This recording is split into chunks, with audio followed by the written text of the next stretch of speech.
Muy buenos días con todas y todos.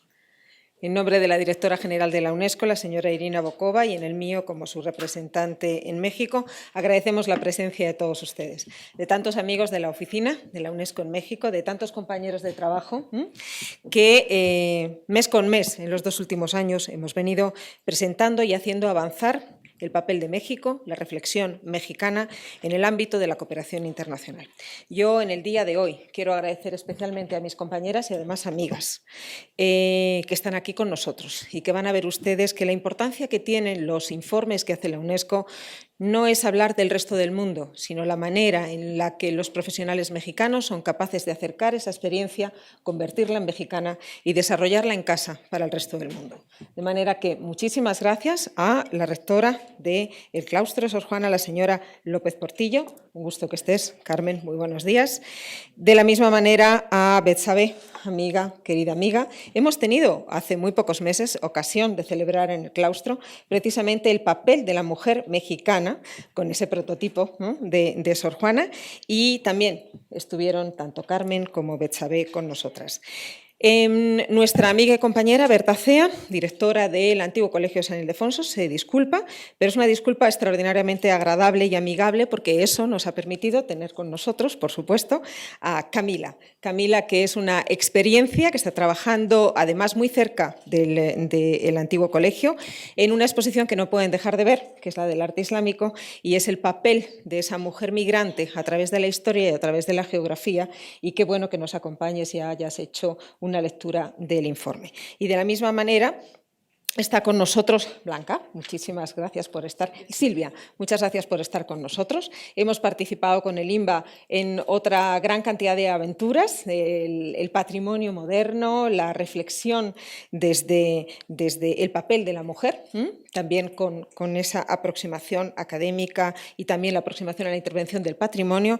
Pero qué bueno que Silvia pueda hoy acompañarnos, porque eso significa que hay una interdisciplinaridad en el propio equipo. Ya lo verán después cuando tenga ocasión de comentar sobre alguno de sus experiencias en el tema que hoy nos convoca. A todos ustedes, a los y las representantes de las instituciones federales, también a las instituciones estatales. Yo quiero hoy enviar además un saludo muy cariñoso al gobernador de Coahuila y a su equipo.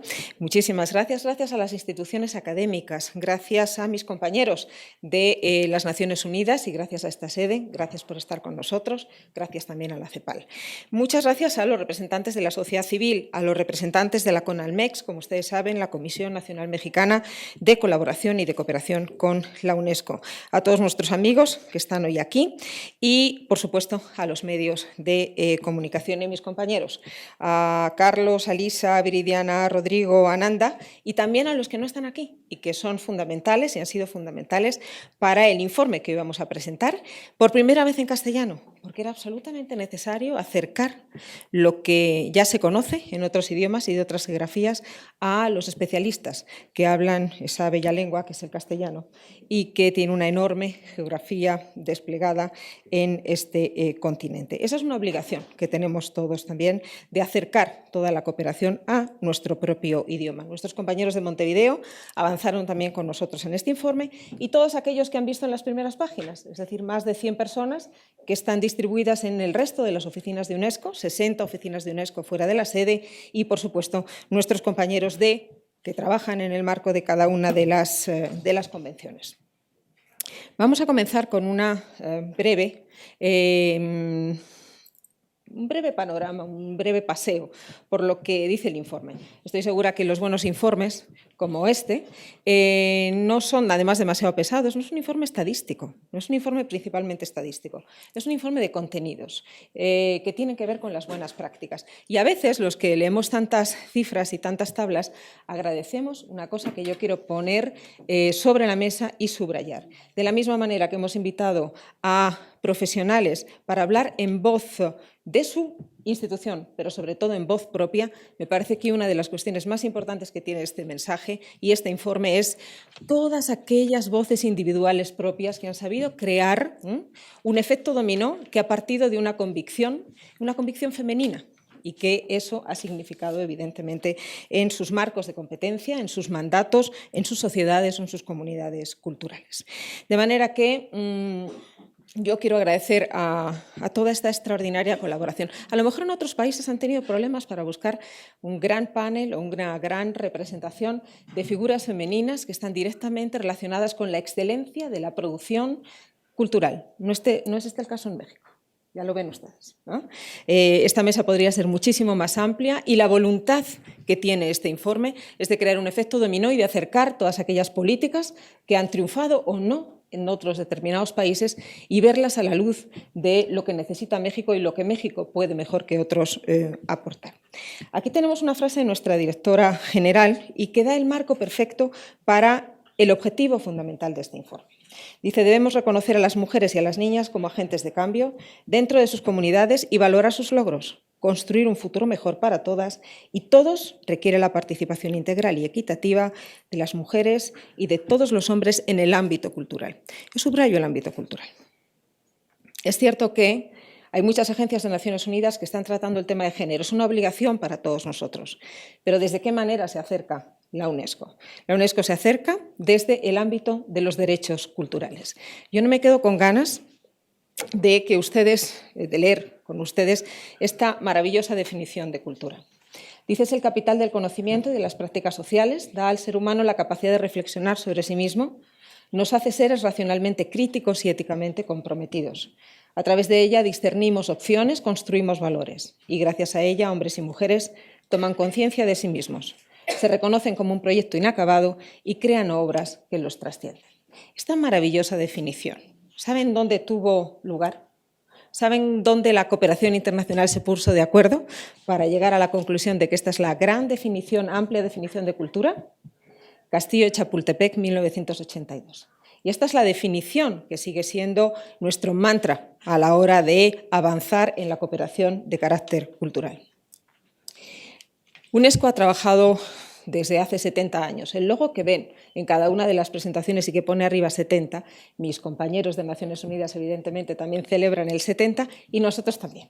Y hemos aprovechado esta ocasión para hacer una labor de recopilación extraordinaria de lo que ha sido una relación muy intensa, bilateral, entre México y la UNESCO y México. Pocos países pueden decir que estuvieron con nosotros desde el primer momento, que estuvieron con la UNESCO, inventando la UNESCO desde la Conferencia de San Francisco de 1945 y todo lo que pasó después. Si hay algo que sea una agencia especializada en cultura, en ciencia y en educación, se debe a México.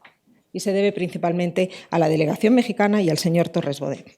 A partir de ahí han sido 70 años de colaboración. La cultura es verdaderamente el prototipo de cualquier forma, es el sujeto de la frase de nuestro trabajo día con día y eso llegó evidentemente a la eclosión de la Declaración Universal de la UNESCO sobre la diversidad cultural, que fue un éxito diplomático, en otro momento se lo contaré, y realmente fue ese momento de construir una reflexión sobre la implicación del cumplimiento de los derechos culturales como una forma de dignidad directamente relacionados en el marco de los derechos humanos en general.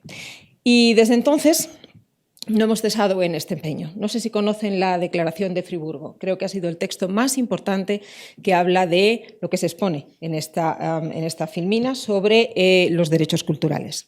La igualdad de género es un requisito y es un compromiso en el desarrollo y para el desarrollo, pero hay que explicitar sus resultados, es lo que dice el informe. ¿Cómo vamos a medirlo? ¿De qué manera no se nos están pasando cosas importantes? ¿Por qué se están transparentizando las profesiones?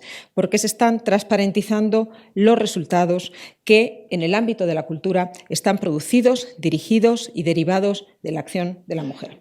La mujer acelera la historia, eso ya lo sabemos, pero hay que explicar por qué. Tenemos que ser mucho más demostrativos. No es que todo sea cuantificable, pero lo cualitativo también puede tener una forma de medida y eso es lo que creo que nos ha estado haciendo falta. La igualdad para las mujeres es progreso para la sociedad. UNESCO ha trabajado mucho en el tema de la mujer y la ciencia. Algunos de ustedes nos han acompañado en el premio L'Oréal. Saben que es la plataforma para identificar vocaciones científicas muy importantes y además femeninas. Pero este informe precisamente trata de equilibrar la balanza, de que todo no se vaya a la ciencia social, de que todo no se vaya a la educación, de que todo no se vaya tampoco el tema fundamental de la ciencia. Es el papel de la mujer en la cultura. Y no hay nada mejor que pueda definir la cultura en sus dos aspectos. En un aspecto antropológico extraordinariamente amplio, el que hemos visto en la definición genérica, pero también en otro muy concreto, es el del sector de la producción cultural. Y ese es el que también analiza este informe. La siguiente. Los que trabajamos en el día con día de la producción de documentos y nos llegan bombardeos de documentos del post-2015 de la Agenda del Desarrollo, pues llevamos como 5 años, y sobre todo en la UNESCO, intentando que no pasara lo que pasaba hace 15 en la Agenda del Desarrollo en la que estamos ahora y la que va a terminar. Y era muy claro, nos dijeron, ¿no saben qué? Que es que no hay un epígrafe, no hay un objetivo específico del desarrollo en la Agenda de Naciones Unidas que sea cultura, porque la cultura está en todos los sitios, pero precisamente por eso no estaba en ninguno. Y eso es exactamente, y por desgracia, y decimos todos que es una desgracia, esta Agenda del Desarrollo que va a tener que ser votada por los Estados parte 195 en Naciones Unidas la primera semana de septiembre en Nueva York, pues realmente hace que la cultura pues sea algo que también está en todas partes, pero que no está demasiado verdaderamente bien explicitada. ¿Qué significa? Que tenemos que hacer una labor como de microcirugía. Tenemos que ir encontrándola o encontrándonos nosotros a la hora de ir leyendo los distintos epígrafes. No nos encontramos fácilmente, hay que hacer un poco de arqueología. En el año 2001, la Declaración Universal de la Diversidad Cultural es nuestra gran arquitectura institucional para llegar después a lo que han sido las dos convenciones de la UNESCO del siglo XXI más importantes. La del 2003, Patrimonio Inmaterial, y la del 2005 sobre las expresiones culturales. Pero a todo eso ha habido una enorme compañía de reflexión, resoluciones de Naciones Unidas en los 2 últimos años, reuniones de alto nivel y un grupo de los países de la cultura, entre ellos México, importantísimo, encabezando una hazaña, que es la que nos lleva ahora a decir que en ese texto que todavía no está aprobado, por lo menos hay muchas más consideraciones en torno al tema de la cultura y sobre todo en las formas de implementación de los objetivos. Dos maneras. El informe se acerca a dos maneras de entender la cultura y este informe se acompaña de otra enorme producción estadística, pero una producción de reflexión interdisciplinaria sobre esas dos maneras de ver la cultura. Una cultura que hace posible el desarrollo, sería ese concepto mucho más antropológico, y además lo que conduce al desarrollo. Y ese conduce al desarrollo es lo que de antes nos ha permitido tomar las decisiones y ahora vamos a ver dónde vamos a poner la energía en esas decisiones. Por lo tanto, todo el informe ya ven que va a estar dirigido a esos dos plataformas que necesariamente se juntan en los casos de estudio que ustedes han visto y además en los testimonios personales de cada una de las mujeres que tiene a bien haber sido convocada o haber querido dar su testimonio personal. Como yo les decía, en la Agenda Post-2015, pues la cultura hay que rastrearla. Se habla de desarrollo sostenible, se habla de derechos humanos y esa nueva agenda tiene 17 objetivos. Solo, y no como sujeto de la frase, aparece en el párrafo 11, en el 12 o en el 13. Es que no está la palabra cultura, pero tampoco está la palabra patrimonio. Y los que hemos trabajado pues algunos añitos en cultura y patrimonio, pues nos decimos, ¿y dónde me coloco yo? Porque sé que esto está como hablando de mí, pero no sé muy bien dónde colocarme. Y el patrimonio y ese capital cultural pues está colocado como complemento de la frase en algunos temas que hablan de urbanización creciente en un planeta compartido, patrones de consumo, espacio público, pero no está explicitada como tal.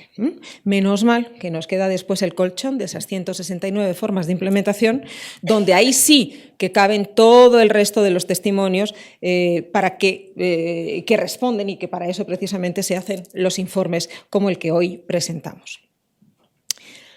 En realidad el informe hace también una lectura y en los anexos se puede ver cómo cada una de las convenciones de la UNESCO ha tratado de implementar el tema. el tema de ese binomio necesario entre género, mujer y cultura y desarrollo de los derechos culturales.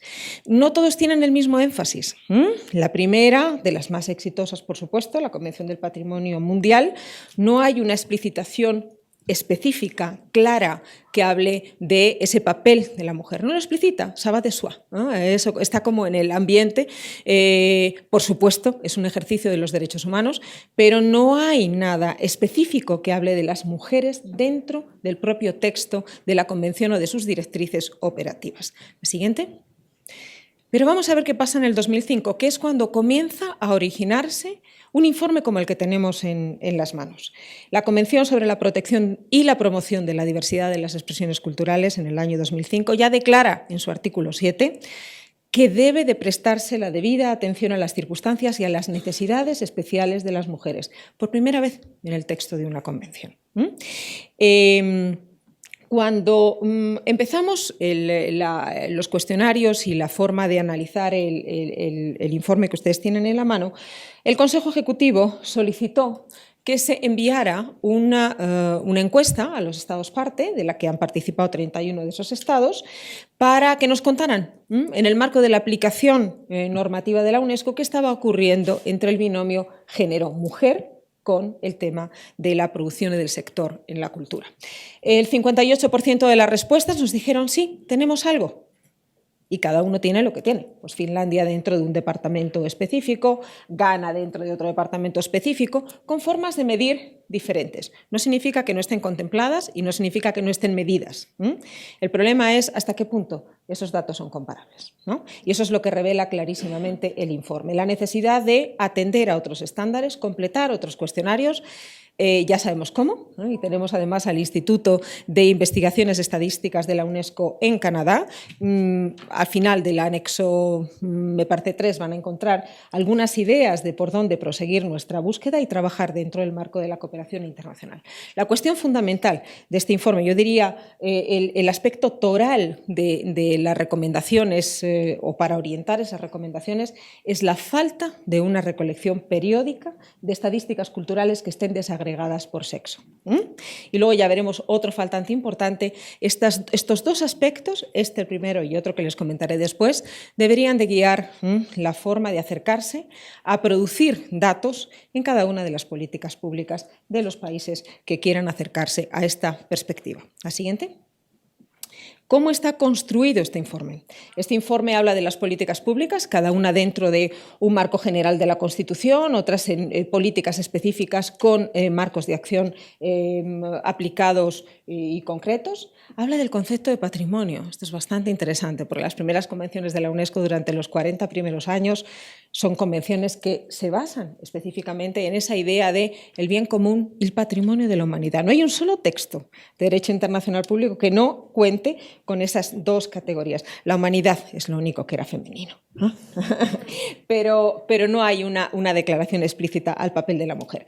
El informe habla también de otro de los grandes conceptos, el de la creatividad, ¿no? Instalando toda la reflexión en el marco de la producción cultural per se, desde la creación hasta la tutela o el caso de la distribución o las campañas de comunicación, etcétera, etcétera. Da una serie de conclusiones de las que hablaremos, recomendaciones específicas y, evidentemente, esos dos anexos y esa proposición final que es bien interesante para saber cómo vamos a trabajar como 195 países intentando llegar a resultados y a cifras comparables.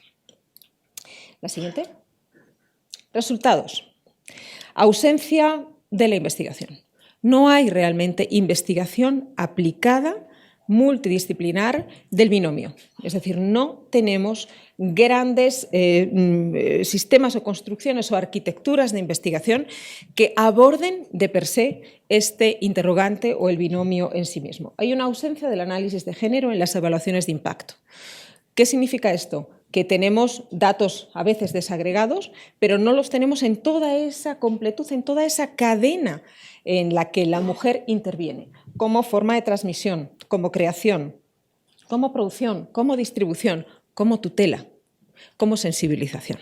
Nos falta cubrir todo ese arco. Ausencia de planes de acción nacionales, no todos los tienen, evidentemente, no sabemos muy bien qué es lo que está ocurriendo más allá de la pregunta ¿quién gasta más en consumo cultural en general? La mujer. ¿No? Están nuestros compañeros del INEGI, están nuestros compañeros del INBA, bueno, hasta las visitas, el número de mujeres que visitan el INBA es, el Palacio de Bellas Artes, es una cifra muy concreta, bueno, es muchísimo mayor. La presencia de las mujeres en las instituciones culturales, presencia enorme. ¿Cuántas de esas mujeres en las instituciones culturales llegan a puestos de toma de decisión? Eso lo vamos a ver después, muchas menos.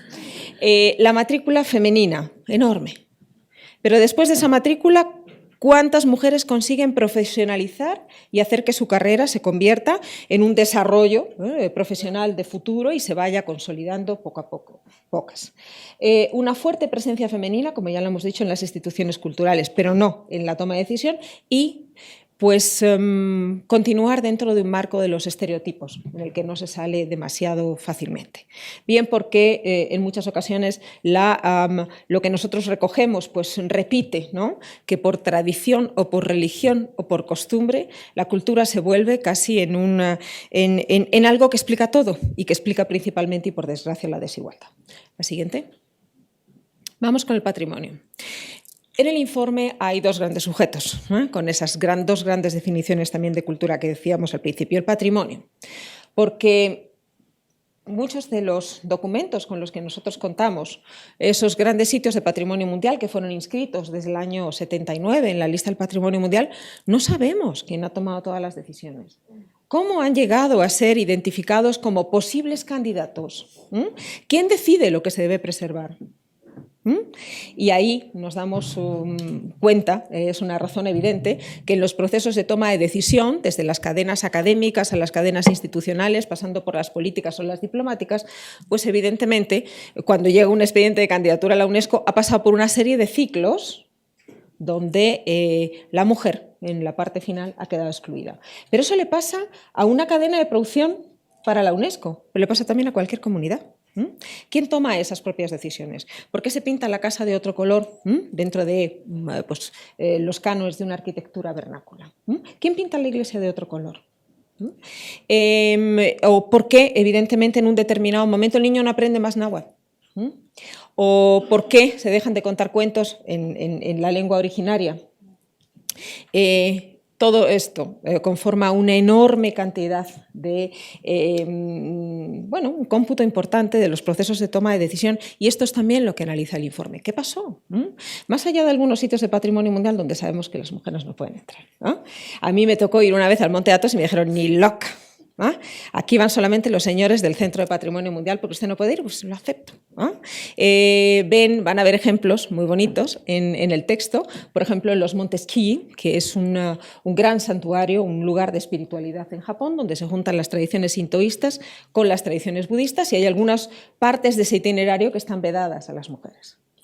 Y bueno, hay otros lugares extraordinarios. Liu Larmark, fantástico, porque es la idea de la ciudad de Owen, es su idea hipotética, por lo tanto su utopía, y ahí están todos los sitios para las mujeres. O algunos otros sitios de patrimonio mundial, como esos lugares belgas donde solamente se concibe un espacio público-privado para la espiritualidad de las mujeres, que no son monjas. Entonces, hay de todo. Intentamos, por supuesto, respetar los derechos culturales, pero evidentemente también necesitamos identificar qué pasa cuando hay una discriminación, porque no está escrito de ninguna manera y alguien en un momento se inventó que determinados ritos de tránsito, determinados ritos de la pubertad no pueden ser ni presenciados ni en ningún momento interpretados por una tradición femenina y por eso que el informe tiene esa carga fantástica de contenidos en el caso de África. Yo celebro mucho porque África es una de las grandes prioridades de la UNESCO, es la número 1. Si no podemos probar que podemos hacer cosas extraordinarias en África, pues tampoco tendría mucho sentido todo el esfuerzo que ponemos en algunos temas. El informe es muy rico en el tema africano, partiendo de un patrimonio todavía muy definido, muy en el seno de la comunidad, y todas esas mujeres que, siendo parteras o que siendo especialistas en su tradición oral o que conociendo perfectamente la tradición de todo lo que es el herbolario de la comunidad, porque lo da la selva, porque lo da la estepa, porque lo da el manglar, se convierte en un testimonio de su propia comunidad, porque en un determinado momento toma una cámara de cine, porque en un determinado momento se pone al frente de construir un testimonio bajo su mirada. Esto también lo analiza el informe y esto es lo que nosotros necesitamos para sitios de patrimonio mundial o para otros lugares que vienen con su candidatura de patrimonio intangible y tenemos que ver qué pasa con las mujeres, ¿no?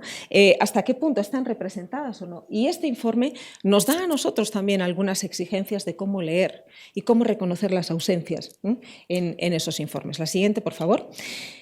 El tema de las industrias creativas. Esta es la constelación muy compleja y muy difícil de separar entre cómo las industrias creativas se conciben en el marco de las Naciones Unidas. En el informe queda muy claro que la parte de patrimonio y la parte de las artes tiene una presencia del mundo femenino indudable. Pero a medida que vamos bajando, a medida que llegamos a los medios y a las creaciones funcionales, ahí verdaderamente se da la vuelta a la estadística y no existe una presencia, ¿no? Ni siquiera, ¿no? como, bueno, al menos no voy a decir comparsa, pero quiero decir como un aspecto significativo de la producción. Es verdaderamente insignificante. No pasa eso en México, lo vamos a ver después. La siguiente. ¿Qué dice el informe? Algunas frases específicas o algunas ideas que me parece que resumen bien el contenido. Hay una dificultad en el mundo entero de entrar en algunos dominios creativos, como es el caso del cine, del teatro y de las artes escénicas. Hay una segregación por género y por ocupaciones culturales. Ya lo hemos visto y lo expliqué antes. Se necesitan, para algunos, como dicen algunos, unas menores capacidades. No, esto es más o menos lo doméstico y eso es lo que queda transparente.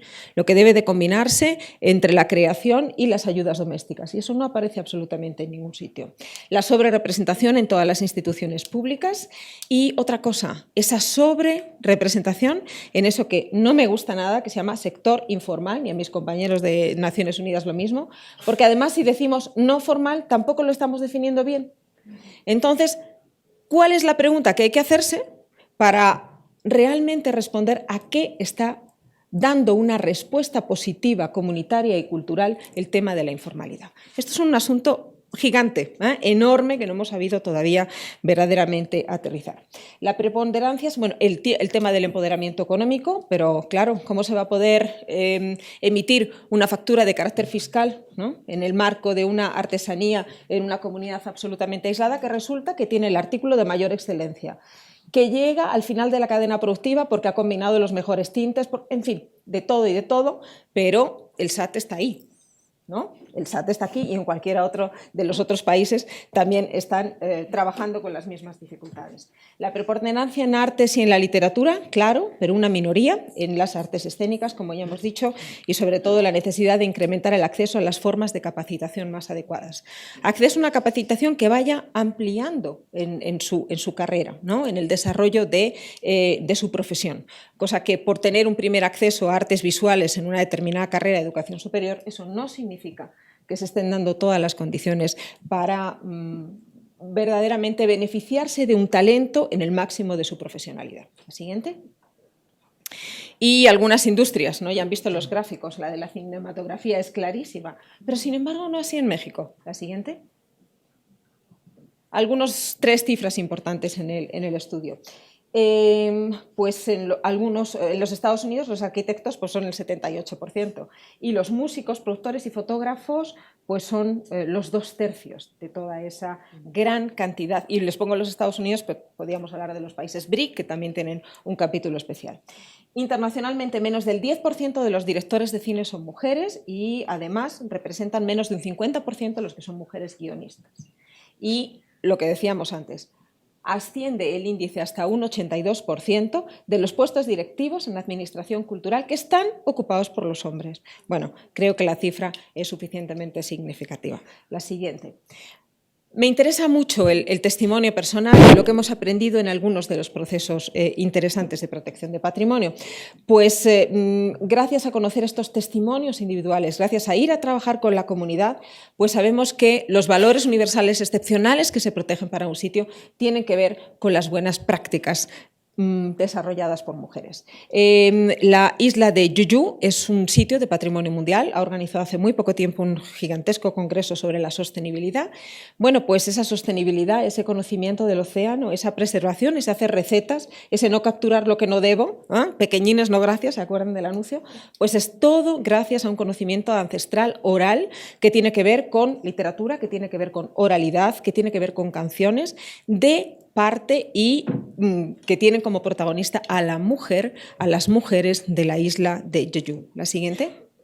Lo mismo, cómo se convierte una práctica cultural, que es la de la preparación del café en las mujeres etíopes, y cómo se convierte en una práctica que no solamente debe ser asimilada como un proyecto de hospitalidad que tendrá el café, sino dónde está la importancia del pedigrí del producto, por qué hay que tener un aroma especial, por qué cada una hace una receta absolutamente especial y específica, única, y por qué eso se puede experimentar solamente en sitios de patrimonio mundial. La siguiente.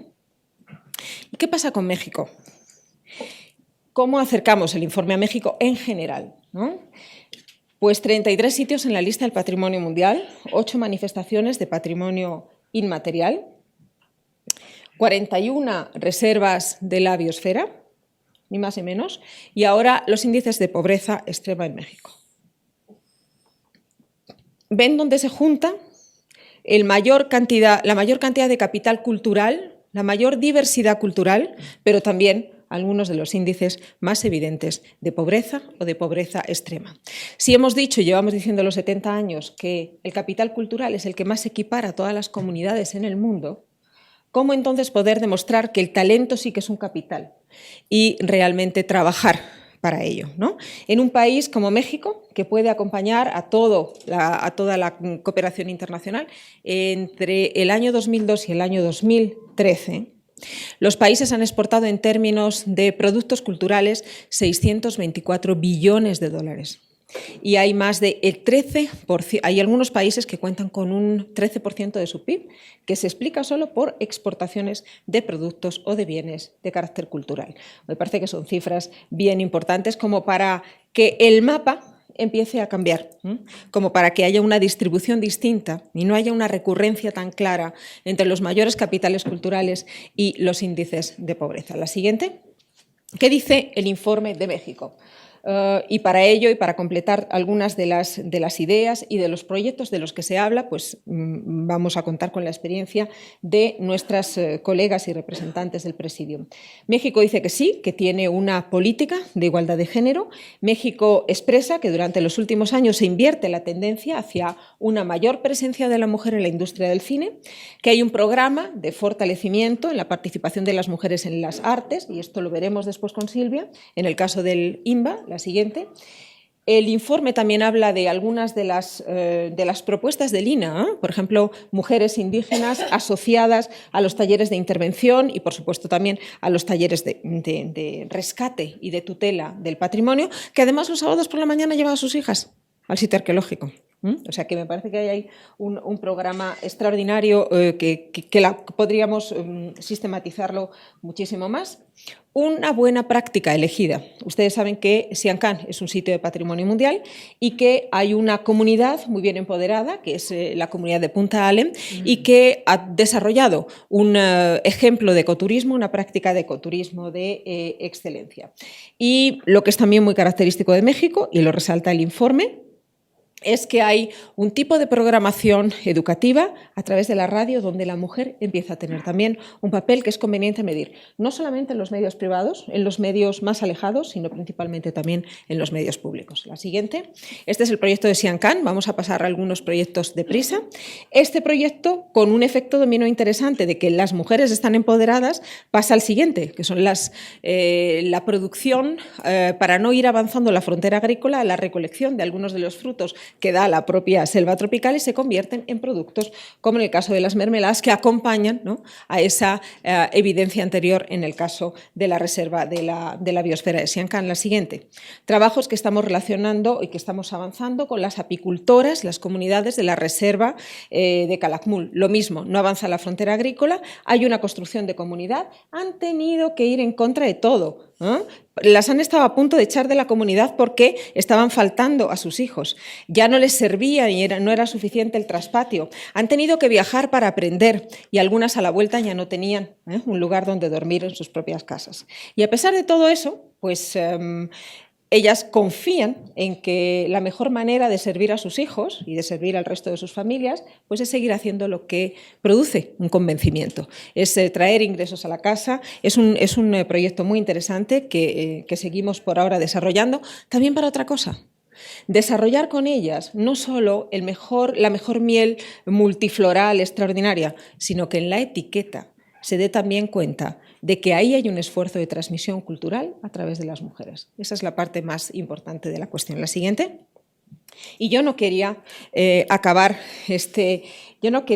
por supuesto, esta presentación, porque cuando uno lee hay que hacer inventarios y el papel de la mujer y solo se ha descubierto últimamente y hay que seguir avanzando y qué poco representada la mujer en la academia. Y hemos tenido la suerte con Carmen, con la familia, de entregar a doña Teresa la medalla de la UNESCO, la medalla Madame Curie, el año pasado, una de esas mujeres que debería habérsela dedicado. El siguiente informe que hagamos le vamos a dedicar un capítulo especial a esta experiencia. Parece que quien diseñó la metodología ha leído y es conocedor de su obra, así que yo por eso quise traer de nuevo a doña Teresa, ¿no?, para que su espíritu y su convicción pues, nos ayuden a seguir en la lucha. La siguiente. ¿Cómo queremos medir todo esto en México? Está con nosotros Alfonso Castellanos, que nos está ayudando como un colaborador mexicano en poner en práctica esa medida de demostrar. ¿Y después qué hacemos con México? ¿Y qué hace México? ¿Y cómo cruzar lo que significa cada uno de los dólares que invertimos en cultura en ese efecto dominó en el resto de las políticas públicas? Alfonso está con nosotros. Hemos empezado por el Estado de Guerrero y, desde luego, a través de Conaculta, nuestro interés es que México se convierta en el único país que puede combinar dos niveles de gobierno. Será el único, porque no todos los países tienen un federalismo como el de ustedes histórico y no todos tienen una institución y una arquitectura de gobierno que permite llegar a esos indicadores. La siguiente. Esto es una forma de empezar a medir y contar y llegar a resultados cualitativos y cuantitativos. Es decir, cada uno de los pesos que invierto en cultura, cómo está ofreciendo un efecto dominó en el resto de las políticas públicas, y ahí ven que evidentemente uno de los casos es la igualdad de género. Así que ya tenemos ahí una herramienta inicial para empezar a medir. La siguiente. Estos son los países al que dentro de probablemente 6 meses añadamos el caso de México en nuestro mapa cuando el informe esté acabado. El siguiente. Y vamos a pasar muy deprisa ya con las recomendaciones. ¿Qué nos dice el informe que hagamos? Pues una relectura de las buenas prácticas dentro del marco de las convenciones de la UNESCO. El siguiente. Hacer estadísticas, pero con enfoque de género en toda la cadena. Esto es lo que está faltando. Este es el punto 2 que les dije al principio. No tenemos esos estándares para la creación, la producción, la distribución, la participación, la tutela, el consumo y el disfrute. Nos está faltando todo ese panorama, todo ese paisaje de cifras que no hemos podido construir todavía, porque no hay investigación aplicada, porque no hay políticas públicas que hayan desagregado los datos, pero ahora es un momento inminente para volver al inicio, para probar el papel de la mujer en las políticas de desarrollo. La siguiente. Las alianzas para la preservación. No es que nuestro panel sea solo de mujeres y que pensemos que la mujer es la única que va a poder definir y decidir qué es lo que va a ocurrir con nuestro papel en las artes, en las humanidades o en la producción cultural. No, se trata de que todos tenemos que contribuir en alianzas que son intergenéricas, intergrupales, interculturales. Son todos los miembros de la sociedad los que deben abordar el tema de toda esa cadena de valor cultural. Siguiente. Ese acceso equitativo, el proceso de toma de decisión, los recursos financieros y la capacitación. Sobre todo la capacitación. La capacitación, pero no ir a capacitar sino capacitarnos todos. Porque si no, estaríamos realmente alfabetizando en nuestra propia estrategia y analfabetizándonos y a ellos en la propia. Entonces, tiene que haber un sistema de lanzadera de intercambio cultural en cada uno de los procesos de capacitación y esto también es una cuestión gigantesca que estamos abordando en algunos sectores del país. La siguiente. Establecer iniciativas de liderazgo y tutorías para mujeres creativas. Lo que les contaba de la comunidad. ¿Saben qué pasa ahora con la comunidad de la miel? Pues que hay un cambio intergeneracional. ¿Qué está pasando con la más viejita y quién va a ser la que va a ocupar ese puesto? Eso es un problema antropológico que se puede dar en cualquier lugar y en cualquier escala y eso hay que medirlo muy bien también y saber cómo acercarse a esos procesos desde un punto de vista mucho más sociológico. La siguiente. Respaldar las campañas internacionales, mujeres periodistas, el papel de la mujer periodista en acabar con los estereotipos, cuando la diversidad cultural se está utilizando o se está mal utilizando para seguir desarrollando las desavenencias, las divergencias y la desigualdad. La siguiente, 7, todos los miembros de la sociedad y la 8, y la última, por supuesto, apoyar la investigación multidisciplinaria. Yo quiero decir que este país tiene muchas fortalezas, no solamente las académicas de per se, hay 19 cátedras UNESCO. Y algunas de ellas, este sea un llamamiento, Gloria no nos ha podido hoy acompañar, pero derechos humanos, derecho de las mujeres, todo eso, que son plataformas fundamentales para contribuir a ese efecto demostrativo. De manera que yo quiero agradecerles por su atención, tienen un informe a su disposición y ahora vamos a dar comienzo a la mesa de discusión. Muchísimas gracias.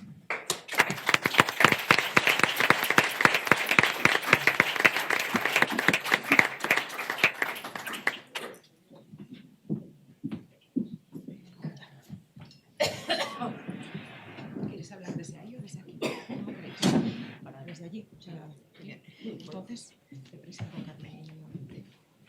Ya te conocen todos, ya eres mucho mejor que yo. No, mentira. Mentira.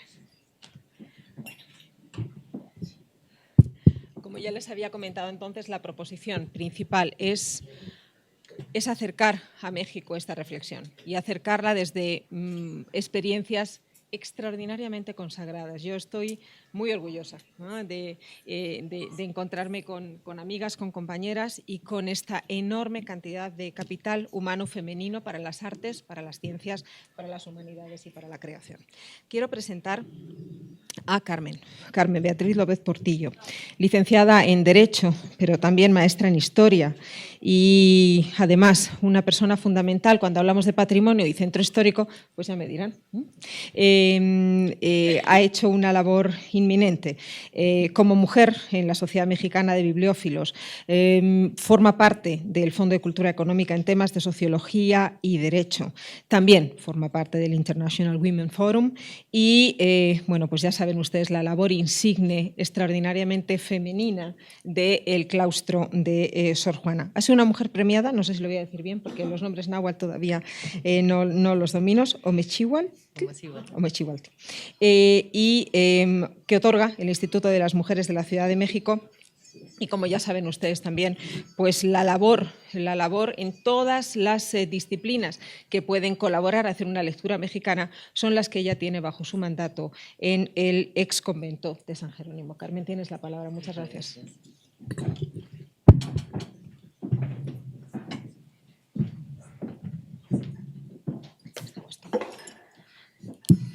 Muchísimas gracias, querida Nuria. Gracias además por la invitación a esta presentación del informe sobre igualdad de género, patrimonio y creatividad.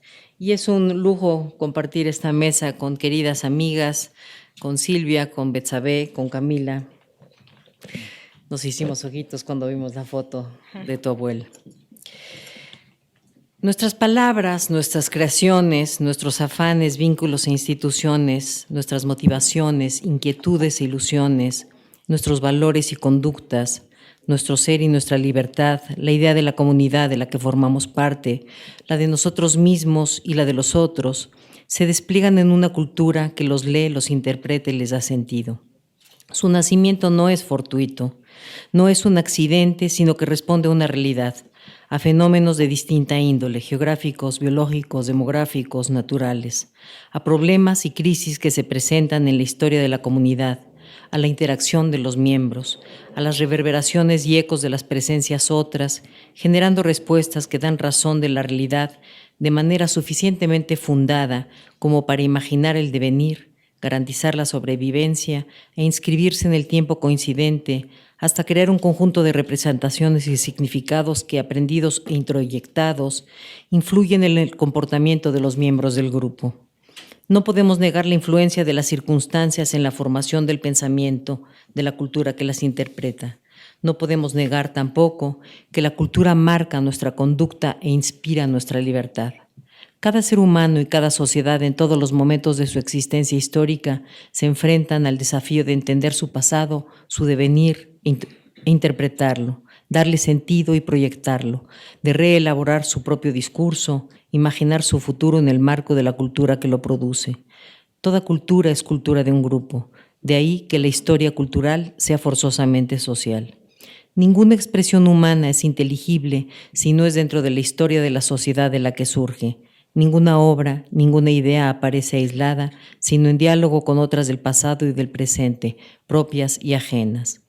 La cultura implica entonces la conciencia de las similitudes, de lo que es común, así como de las diferencias significativas que distinguen a los seres y a las comunidades y que fundan la identidad, dándole lógica, coherencia interna y sentido e intención de permanencia. No hay cultura si no es compartida, no hay cultura si no se cultiva, no hay culturas estáticas.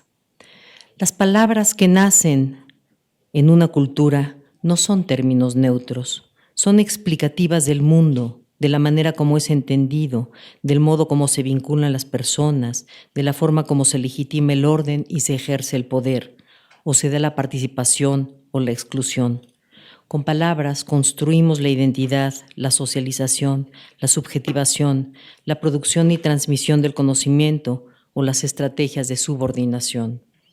Las palabras no son inocentes. Muchas veces son una herramienta para apoyar el poder o la discriminación o para definir la paz y la igualdad y construir caminos que la propicien y la garanticen. El tema que hoy nos ocupa es un claro ejemplo de esto que comento.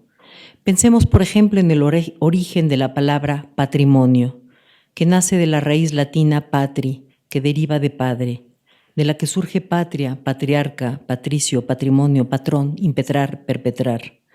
Recordemos que el pater familias era el ciudadano romano independiente, el homo sui juris, con plena capacidad jurídica para el control de los bienes y potestad sobre las personas que pertenecían a su casa, no solo los esclavos, sino la mujer y los hijos. Y ya que estamos en las consideraciones etimológicas, recordemos que la palabra familia deriva también del latín y estaba referido al conjunto de los famuli, fámulos o siervos, que tenían una relación de dependencia del pater familias, así de fuerte. El padre cumplía también una función protectora.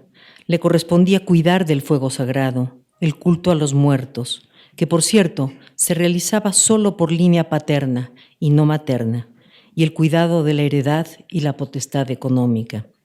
Así, el patrimonio era eso que se recibía del padre. Los bienes materiales, los derechos y las obligaciones, también las deudas. Los vínculos sociales que esta figura describía eran de verticalidad. En muchos lugares así sigue siendo. La transferencia intergeneracional de la riqueza y el marco jurídico y simbólico a través de relaciones asimétricas. Las palabras, pues, no son neutras. Su historia es también nuestra historia. De ahí la importancia de repensarlas, de enriquecerlas, de darles nuevos sentidos, nuevos contenidos, o de inventar otras que las sustituyan y que den cuenta de la realidad cambiante. Y en el caso que hoy nos ocupa, de eso que una comunidad quiere legar para que se conserve, para que permanezca, para que se enriquezca, se transmita como valioso para el total de los miembros del grupo. No solo los bienes materiales, sino también las palabras, los usos y las costumbres, los cantos y las danzas o la comida. En las últimas décadas ha habido una reacción en contra del concepto de cultura como sistema en virtud de la lógica, la coherencia, la uniformidad derivadas, en virtud que se le concibe como una estructura estática que no cambia. Algunos estudiosos del tema insisten en que la cultura es una esfera de actividad práctica que se lleva a cabo a través de acciones enérgicas, relaciones de poder, luchas, contradicciones y cambios, y que pretenden hacer prevalecer una mirada sobre lo que acontece, sobre la manera como la gente vive su vida y experimenta y entiende el mundo que la rodea, una interpretación y una valoración del pasado y una proyección al futuro. Si bien ambas concepciones parecen contradictorias, pueden entenderse como conceptos que se complementan, como lo afirma William Sewell, quien dice que una práctica cultural significa utilizar símbolos culturales existentes para alcanzar un fin. Puede esperarse que el uso de un símbolo cumpla un fin particular, ya que los símbolos tienen más o menos significados determinados, significados específicos por sus relaciones sistemáticamente estructuradas con otros símbolos. Pero es igualmente cierto que el sistema no tiene existencia fuera de la sucesión de prácticas que lo actualizan, reproducen o lo transforman. Hasta aquí, Sewell. De ahí que si bien la cultura puede entenderse como un sistema coherente de símbolos y significados que pretende explicar el mundo en un tiempo y un espacio definidos, también podemos concebirla, como lo ha sugerido la UNESCO, como la esfera de actividad práctica que se expresa por acciones voluntarias referidas al sistema y que interactúan, lo influyen y lo modifican. La cultura implica un conjunto de variables explicativas, de estrategias de acción que animan el comportamiento del grupo, retroalimentando a su vez la cultura. Es ahí donde el diálogo entre la cultura y la política inicia, se hace posible y necesario. Esa es la importancia de documentos como el que hoy presenta la UNESCO. Dar cuenta de la manera como la cultura puede significar ese espacio de práctica política que propicie mayor igualdad, participación, libertad y justicia para las mujeres y para las niñas. El ejercicio pleno de los derechos humanos que favorezca el desarrollo sostenible de las comunidades. El informe muestra cómo la cultura es una dialéctica de sistema y práctica. Si bien el sistema posee una coherencia real, es móvil, maleable, debido a que la práctica lo interroga y lo transforma, debido a que la acción influye en la realidad que cambia y tiene que ser reinterpretada, como reinterpretadas han sido las palabras. Por eso es importante el diálogo que el título de este informe sugiere entre el patrimonio y la creatividad, entre el pasado que se hereda y el futuro que se inventa, se imagina, se desea, entre el hombre y la mujer. La cultura es el puente propiciatorio entre los tiempos y los géneros, para que se cumplan los derechos humanos de todas, de todos, y para que la justicia y la libertad sean las expresiones más acabadas de la cultura. Repensar el concepto de cultura, como lo ha sugerido la UNESCO, conocer lo que sucede en otras latitudes, nos puede ayudar a entender sus efectos sociales, ideológicos y políticos, la manera en que ciertas conductas y valoraciones refuerzan o se oponen a construcciones sociales que definen los intereses y los términos de la inclusión o la exclusión. El informe de la UNESCO, Igualdad de Género, Patrimonio y Creatividad, es una muestra de la manera como la cultura y el orden político se dan a partir de una relación de mutua dependencia, cuya viabilidad es la justicia, que presupone una igualdad original así concebida, más allá de consideraciones geopolíticas, y vivirla y continuarla es la tarea de la cultura y la educación. Transmitir, crear, compartir esos fines y valores que se reconocen como deseables para lograr la permanencia de la comunidad de la mejor manera posible y dotar de las cualidades necesarias y suficientes para el respeto a los derechos humanos de todas y de todos, y que la participación, con lo que implica de beneficios y cargas, responsabilidades y reconocimientos, se dé de manera equitativa para el total de los miembros de la comunidad. A partir de estas ideas, parece claro que no puede entenderse la política y su praxis fuera del ámbito de la cultura. Incluso me atrevería a afirmar que una de las expresiones fundamentales de la cultura es la política, y la más deseable esa que fortalece la igualdad y el ejercicio pleno de los derechos humanos para todos. Muchísimas gracias.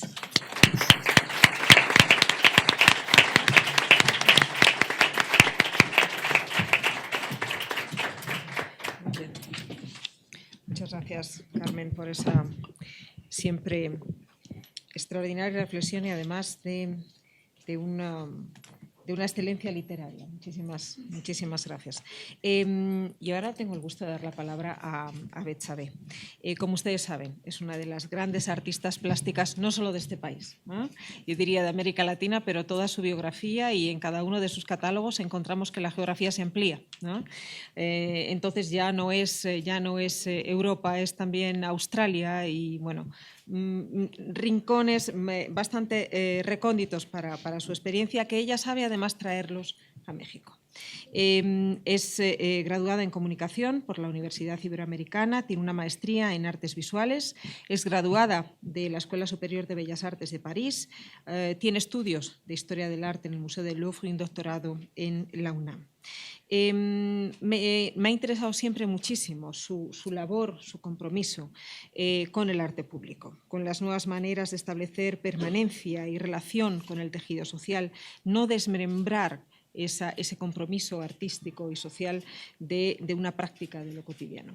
Y sobre todo una de las cosas que siempre creo que hay que preponderar a la hora de desarrollar un discurso mexicano, también en ciencia social, tiene que ver con todo lo que ella ha aportado para establecer una lectura de cuáles son los públicos necesarios y alternativos de las tradiciones del arte contemporáneo.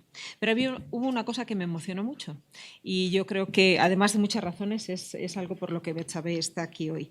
Mi primera experiencia con la obra de Betsabe fue el Altar de Dolores en San Ildefonso. Hará aproximadamente un año y medio, ¿no? Y yo dije, ¿quién ha hecho esto? ¿Quién ha sido capaz de transmitir como mujer y acercarse a todo ese dolor que también es un dolor femenino, es un dolor de la madre y de la pérdida, y creo que se expresaba de una forma extraordinaria. Así que siempre es una satisfacción tenerte y escucharte. La palabra es tuya, Betsabe. ¿Aquí o allí? Como quieras. Vale.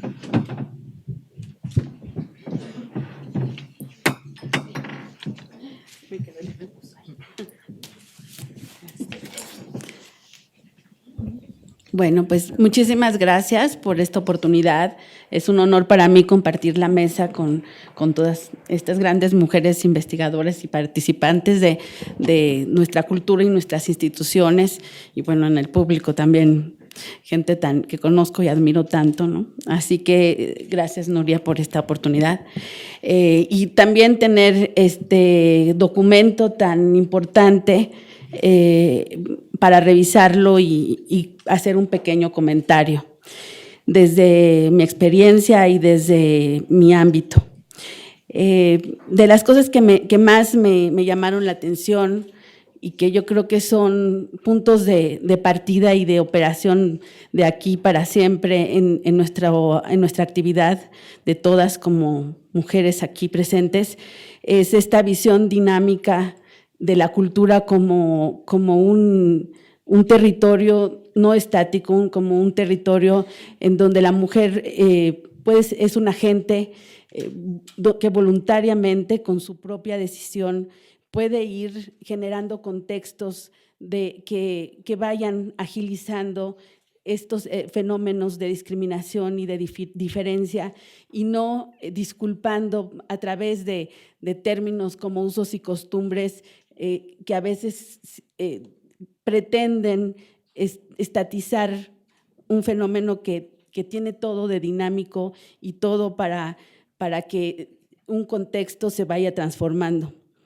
Me parece también interesante en el documento descubrir entre muchos casos que se abordan y ámbitos que se abordan el hecho de que instituciones como Bellas Artes apuntan a la igualdad de género a través de muchos programas, a través de sus instancias, y que esto se ve en muchas instituciones de gobierno, tanto federal como local. Lo he vivido, lo sé como artista, y sé que pues siempre me sorprende en un momento tan difícil que está pasando nuestro país, en general, en el que cuesta trabajo entrar a un día como hoy, que es el día de la trata de personas, en el que nos levantamos escuchando casos terribles, oyendo cifras que pues nos avasallan por encima de todo lo que queramos ver de lindo de la cultura, pero efectivamente pues es importante detectar que hay instancias y hay instituciones en el ámbito cultural, artístico, especialmente en el que yo me envuelvo, donde la labor ha sido muy clara, estableciendo casi 2 circuitos muy visibles, por ejemplo, en las artes visuales, la educación en la matrícula de la Esmeralda y de la ENAP, la cantidad de hombres y mujeres que tratan de entrar a la Escuela de Bellas Artes pues es casi la misma, y la proporción en que estos entran también es casi lo mismo. En la cuestión de la educación, de la formación artística, eso no es, creo que, particular en México como se ve en el informe. Sin embargo, las instancias gubernamentales que apoyan después el desarrollo y la potencialización de los artistas jóvenes está basada en un sistema de becas principalmente, las becas de arte joven, por ejemplo, de apoyo en proyectos de los estados, y yo revisé por una participación que tuve en 2011 en un congreso acerca de creadoras y productoras de arte que hubo en Bellas Artes. Hice una pequeña investigación en donde me daba cuenta de que este circuito de producción, de apoyo a la producción, distribución y consumo de artes visuales en los artistas jóvenes se da básicamente por esta existencia de becas que van siguiendo la carrera de un porcentaje mucho más elevado de creadores que lo que puede sobrevivir a través del mercado privado, del mercado de las galerías o de los promotores privados de arte. En este sentido, en la primera etapa, que es la de los jóvenes creadores, la participación de hombres y mujeres, si bien sí es un 25% más elevado de hombres que de mujeres en un nivel profesional, ya cuando salieron de la carrera y están intentando producir independientemente, la proporción en la que se les dan las becas es muy parecida entre hombres y mujeres. La diferencia se da ya en las becas del Sistema Nacional de Creadores, que son becas en donde los artistas ya tienen que tener un currículum de una cantidad de más de 5 exposiciones individuales y catálogos o documentos que avalen su trabajo profesional. En este sentido, uno puede ir siguiendo que no solamente está este sistema de becas, sino que el circuito de museos y espacios culturales a nivel nacional sí se ha ido descentralizando, no solo, a pesar de que sigue siendo una actividad que depende mucho de una sofisticación en la educación, no solo de los productores, sino también de los consumidores.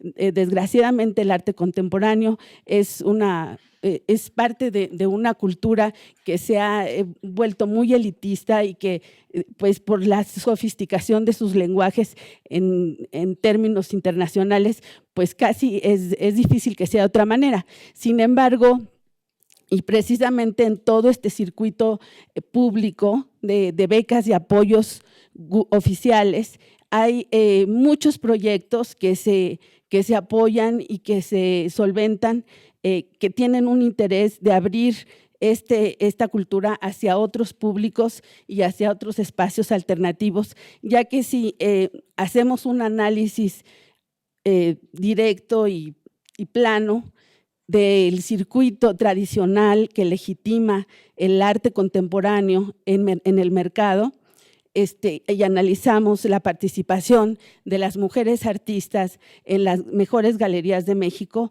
no llegamos ni a la cifra que da las Guerrilla Girls, que es el ejemplo que tenemos en el documento, que decían que hace, creo que son 30 y tantos años, ¿cuándo fue?, que empezaron a hacer su trabajo. No había ni el 20% de artistas, no, ni el 10%. Hace 29 años no había, menos del 10% de las obras producidas por mujeres en galerías de exposición. En México actualmente, en las galerías de más alto nivel, hice el análisis en las 7 más importantes, que además, curiosamente, para el nivel, el gran talento que existe a nivel artístico, tanto en arte popular como en arte contemporáneo, yo creo que los foros privados son realmente los que tienen un nivel de distribución importante, una estrategia de exportación importante, son realmente pocos, ¿no? Y en estas galerías no llegamos ni al 20% de artistas mujeres, y de estas muchas son extranjeras, y de estas, ya si nos vamos a más especificaciones, de origen indígena o de origen popular, son todavía mucho más escasas. Y en este sentido también me parece muy importante que el informe nos habla de que este trabajo que tenemos que hacer todos para el empoderamiento de las mujeres en todos nuestros ámbitos, es importante en él intersectar otros factores sociales como son la clase, la raza, la etnia. Y de esto no se escapa en lo más mínimo el arte contemporáneo, ya que si las Guerrilla Girls se preocupaban por la cantidad de artistas de color que participan en estos circuitos mainstream en Estados Unidos y que siguen siendo minoritarios, en México artistas de origen indígena, artistas populares que tengan un reconocimiento y una dignificación en los circuitos mainstream, en las ferias de arte como MACO, son realmente nulos. Realmente hace falta todavía muchísimo trabajo, y hay una escisión muy fuerte entre la labor de las ONGs y todas las instancias públicas y, por otro lado, lo que realmente legitima el mercado privado, que, como les decía, son galerías, subastas, y pues bienales internacionales, donde en las bienales también, por dar ejemplos, o en las colecciones, los coleccionistas en México, a pesar de que una de las más importantes es la de la Fundación Dolores Olmedo, que viene de esta señora gran coleccionista mujer, las grandes colecciones actuales muy importantes, casi todas son de hombres, no son de mujeres, y las colecciones internacionales, cuando vemos no solo la participación de mujeres, sino hacemos la segmentación hacia mujeres latinoamericanas y de estas mexicanas en las bienales y en las subastas, tanto en bienales como en subastas, como en colecciones de alto nivel en museos de Estados Unidos y de Europa, está entre el 1 y el 2%. Así que sí, hay mucho que hacer, no, sin hablar de los precios de mujeres vivas y muertas, latinoamericanas y mexicanas, que la que nos sube mucho el índice pues es Frida Kahlo, por supuesto, pero bueno, pasando por Remedios Varo, que es española, fue española, pero vivió mucho tiempo en México. Pero en la actualidad, hoy por hoy, las mujeres que estamos en el trabajo diario del arte contemporáneo, hay una subvaluación de nuestra obra en el mercado mundial. Bueno, gracias.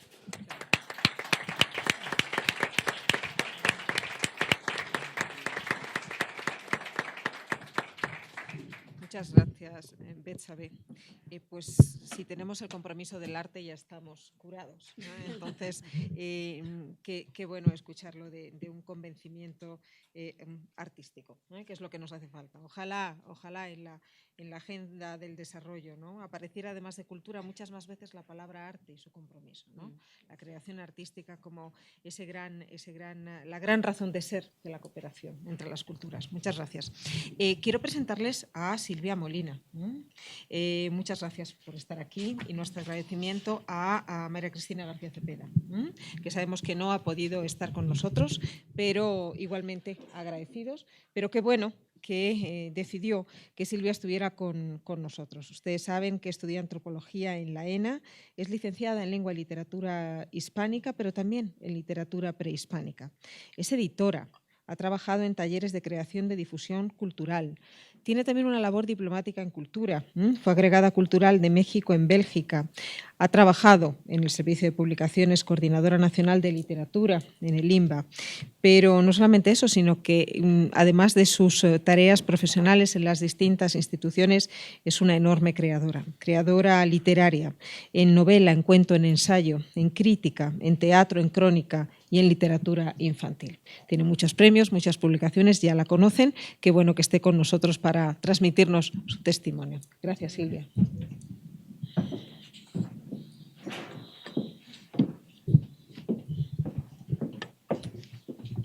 Pues muy buenas tardes, yo me imagino que ya son tardes. Muchísimas gracias por la invitación.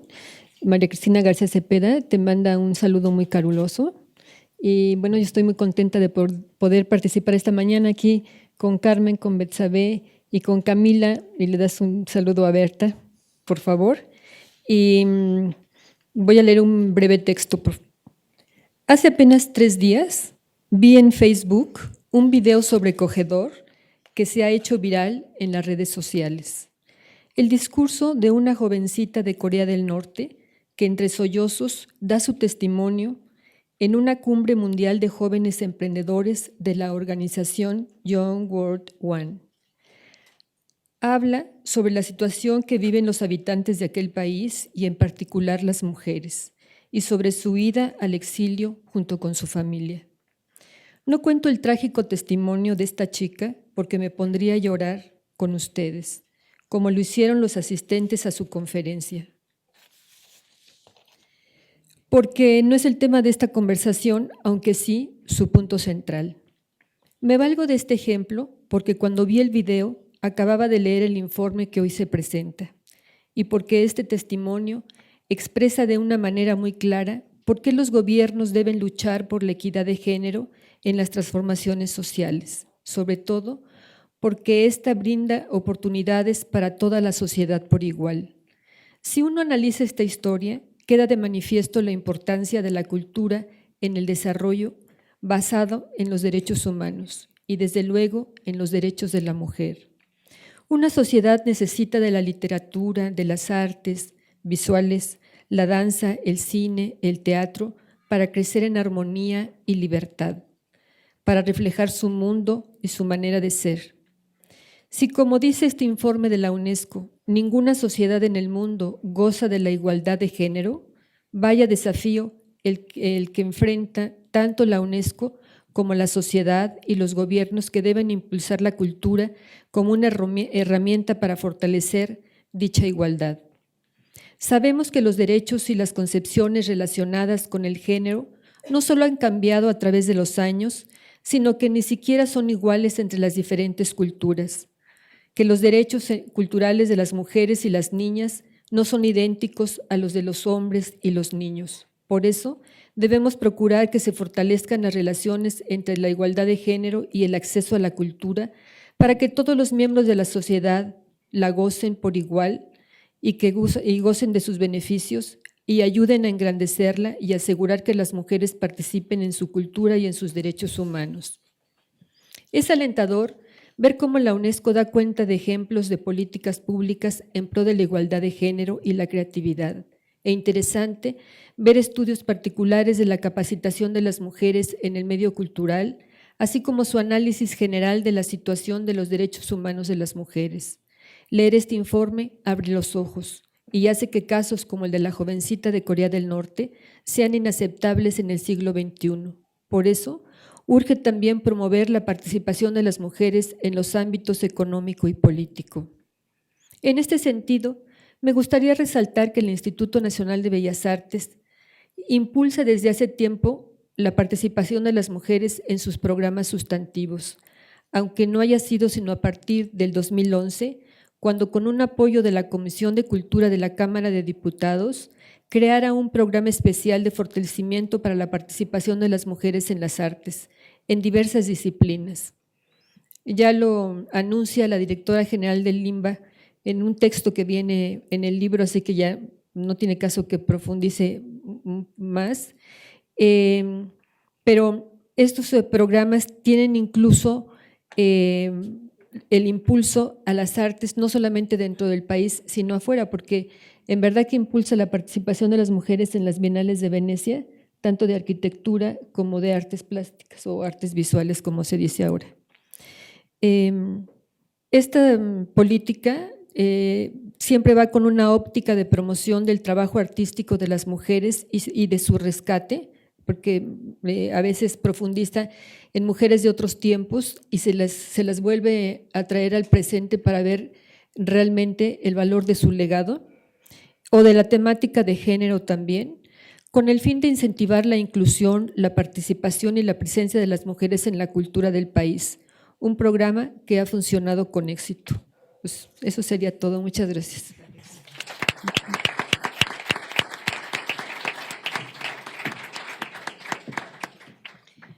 Muchas gracias, Silvia, por de nuevo traer de una manera tan cercana, y da mucha satisfacción leer muchas páginas del informe y en un determinado momento México, ¿no?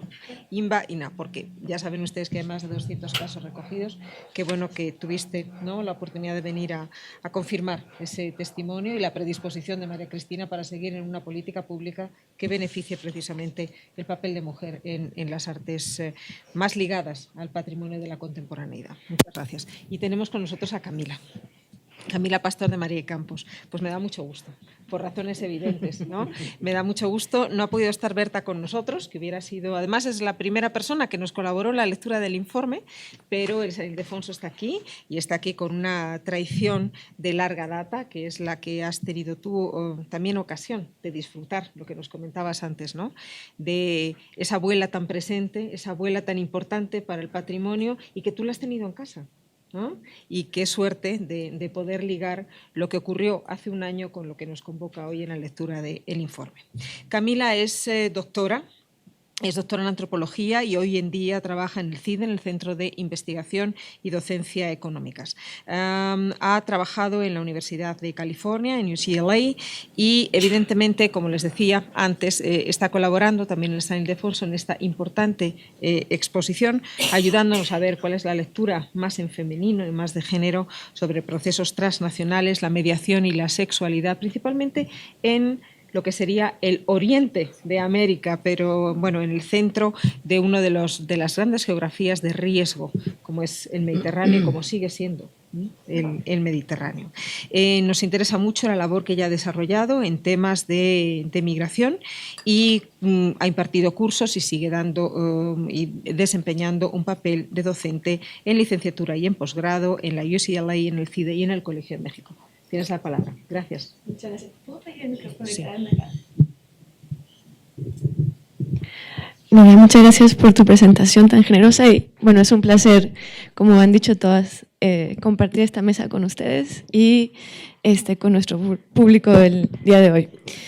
Yo estoy aquí de contrabando porque, porque estoy en el lugar de Berta, que me pide les comunique que, por supuesto, el patrimonio es fundamental para San Ildefonso, es su oficio, es a lo que se dedica como institución, y que al mismo tiempo, bueno, la pregunta de la igualdad de género y de cómo sucede hoy en lo contemporáneo está siempre presente en ese espacio a través de una serie de actividades que tienen que ver con exposiciones y con lo que las acompaña. Y es de hecho así como me enlazo yo con Berta y con San Ildefonso, porque es en el marco de la exposición que los invito a visitar sobre el arte islámico, que está ahí ahora, que yo me enlazo con la institución como conferencista para hablar sobre las mujeres en el mundo islámico en la actualidad, ¿no?, como antropóloga y como historiadora que soy.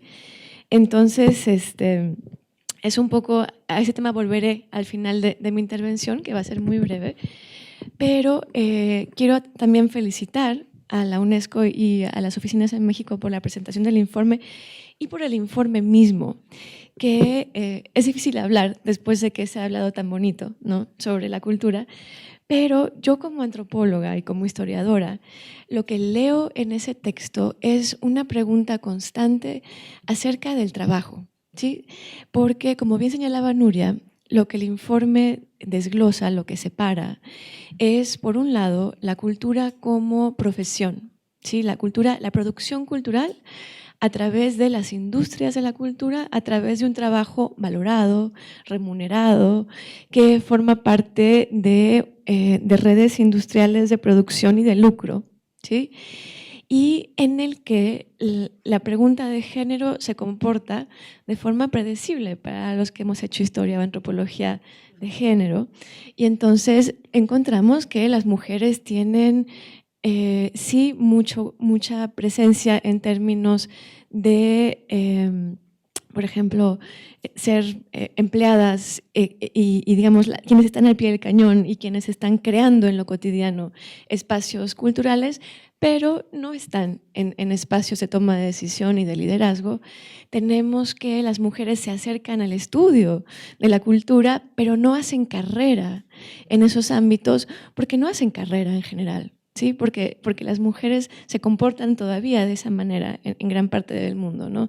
Se forman, ¿no? Ya hemos accedido al estudio y a la formación profesional, pero tomamos decisiones y nos enfrentamos a espacios de selección y de valoración y de remuneración que nos van excluyendo en las trayectorias profesionales, ¿no?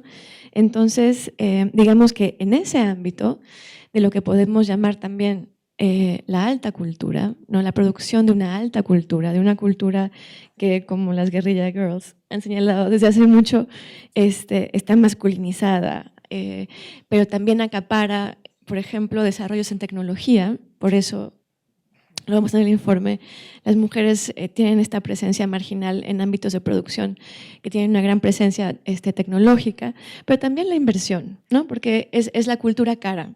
En su producción y en su circulación y su mercadeo, ¿no? Y en cambio, las mujeres seguimos siendo preponderantes, seguimos estando a cargo en el ámbito de la cultura como cotidiano, como producción cotidiana y producción doméstica, ¿sí? Y eso también aparece en el informe, de repente disfrazado y de repente recuperado, porque parte de lo que argumenta el informe es que hay que valorar, ¿sí?, estos espacios en los que sí estamos todo el tiempo, que tienen que ver con la producción en espacios domésticos, pero también con la transmisión de tradiciones y formas culturales, ¿sí?, que pueden ser, como señalaban quienes hablaban antes que yo, pero en especial Nuria y Carmen, ámbitos tan cotidianos y tan devaluados como la comida, ¿sí? Entonces, ahí lo que yo observo en el informe es una invisibilización de la producción cultural fundamentalmente femenina en lo que en los estudios de género llamamos o cabe dentro del mandato de género. Es decir, una mujer que cocina, aunque lo haga de forma creativa, aunque lo haga siempre, porque la comida siempre es cultura, siempre es una tradición culinaria en particular, ¿sí?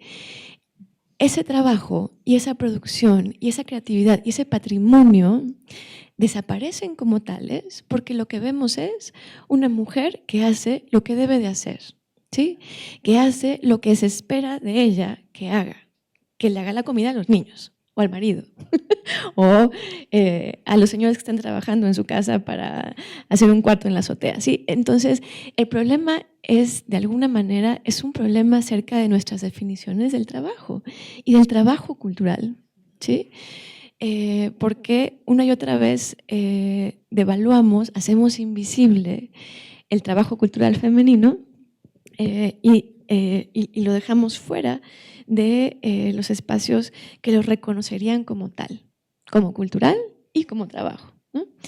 Y bueno, algo más que yo quisiera señalar, que creo que es muy interesante y que es fundamental y muy atractivo de hablar del tema de género y patrimonio o género y cultura en el contexto de la UNESCO tiene que ver justamente con la posibilidad de reconocernos en diferentes tradiciones culturales, de reconocer a través de la diversidad del mundo y sus tradiciones y sus culturas la constante en esta pregunta de género y esta distribución particular del trabajo cultural de género. Y si quisiera recordarles, como historiadora en la que me he convertido, que esto ha sido, de hecho, no es una coincidencia, sino que es así de alguna manera por diseño y por diseño nacional. ¿Sí? Y aquí México forma parte de un gran conjunto de países que podemos pensar o entender como espacios postcoloniales, es decir, como espacios nacionales que crearon su proyecto de nación en contra de una presencia colonizadora. ¿Sí? Y en México, pero también en África, este espacio del que habla tanto el informe, también en la India y también en Medio Oriente, lo que hacen estos nacionalismos y estos movimientos independentistas que eventualmente llegan a la independencia es, por un lado, asumir un compromiso de modernización, de participación en formas de la modernidad global que tienen que ver con la educación, con la ciudadanía, con la construcción de un aparato de Estado particular, pero que reservan a la mujer y sus ámbitos de transmisión como un espacio intocable que no ha de transformarse y que no ha de participar de este proceso modernizador. Hay una contradicción, porque por un lado se educa a la mujer tiene acceso a los nuevos grandes sistemas de educación y educación superior, tiene acceso al voto, tiene acceso a un montón de marcadores de una modernidad política y económica, y sin embargo, en muchos de estos lugares, incluso en la legislación, ¿sí?, queda presa de alguna manera de esta necesidad de marcar la diferencia nacional. Es decir, somos hindúes porque nuestras mujeres se siguen vistiendo con un sari, ¿sí?, y siguen siendo modestas y ocupándose de sus casas y sus familias. Seguimos siendo musulmanes porque nuestras mujeres van a usar el velo, ¿sí?, y van otra vez a ser modestas y a renunciar, por ejemplo, en muchos espacios nacionales, a la participación en el espacio público. ¿Sí? Seguimos siendo mexicanos, seguimos siendo indígenas celtales porque nuestras mujeres hablan celtal, ¿sí?, se visten como celtales, producen textiles extraordinarios celtales y no tienen acceso a los mismos espacios económicos y sociales que los hombres, ¿sí? Entonces, aquí hay una constante que está profundamente ligada a nuestros proyectos nacionales y es importantísimo reconocerlo porque de alguna manera eso nos permite cuestionar cómo se construye esta diferencia, cómo se construye y se sostiene y se reproduce esta exclusión y se hace natural a nuestros ojos en la medida en que nos asumimos como parte de una de estas tradiciones. Entonces, la última idea con las que quiero dejarlas es algo que el informe sugiere en varios momentos, pero quizás no puede quedar en el camino. Tiene que ver con la idea de que una recomendación fundamental para trabajar la pregunta del género y la cultura del patrimonio tiene que ver con la conformación de redes, ¿sí? Redes que pueden ser redes más locales, ¿sí?, de sujetos que redefinen y que participan de la transformación, pero también redes globales, ¿sí?, y redes que implican a justamente sujetos que están inmersos en tradiciones regionales particulares, pero que pueden comunicarse y que pueden tomar como eje común esta problemática y pueden establecer alianzas y puentes que enlacen tradiciones, historias regionales específicas. Muchísimas gracias.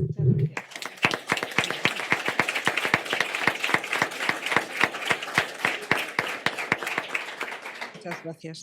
Bueno, en cualquier caso, lo más recurrente a lo largo de estas páginas, agradezco la insistencia con la que ha sido tratada el tema por la mesa, es que la cultura no puede significar en ningún momento un pretexto para la involución social y cultural de toda la comunidad, ¿no? Esto, por encima de todo, llamémoslo discriminación en sus distintas facetas, fanatismos, ¿no?, basados en una disposición de la religión y de la tradición, y evidentemente esa incapacidad de responder en términos de género cuando parece que hay pues una serie de desigualdades que se van multiplicando una con otra, ¿no?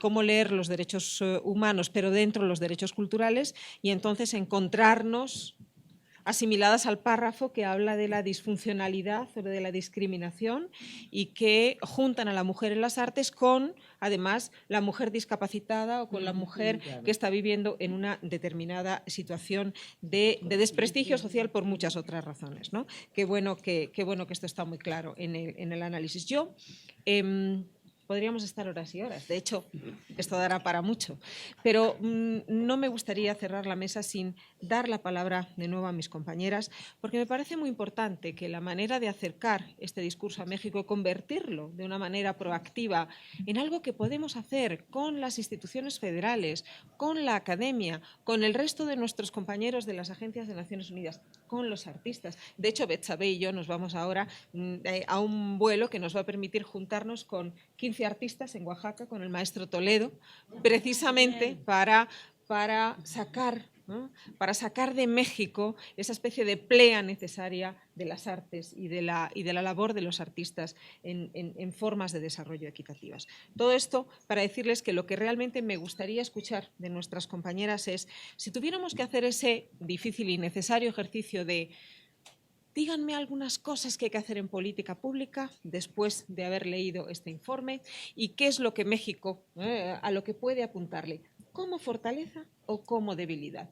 ¿Cómo continuamos? ¿Cómo hacemos un capítulo siguiente de acuerdo a sus experiencias de cada una de ustedes, donde acerquemos esa reflexión en términos de experiencia personal y profesional, en términos de política pública o de política académica? Podemos hacer, si os parece, una ronda de comentarios. Gracias. ¿Tú quieres? No. Bueno, es una pregunta por demás interesante, y me parece que tiene y puede abordarse desde distintos ámbitos, no solamente el público, sino también el privado, desde la sociedad. Uno de los elementos que hay que tomar en consideración es la cuestión de la educación, y que en los programas educativos del país estén integrados consideraciones de este tipo, ¿no? Que en las políticas públicas de manera transversal se tome en consideración la cuestión del género y la cuestión de la igualdad, a fin de que el acceso a la educación, a la cultura, por supuesto, a la salud, al empleo, tenga como eje importantísimo este. Otra cuestión que tenemos que tomar en consideración en México es las experiencias, por ejemplo, como lo que Betsabe estaba contando, ¿no? Que esta experiencia individualísima de las mujeres sea tomada en cuenta, que la voz de las mujeres tenga una mayor fortaleza y tenga una incidencia en la generación de la política y en la cuestión de la participación.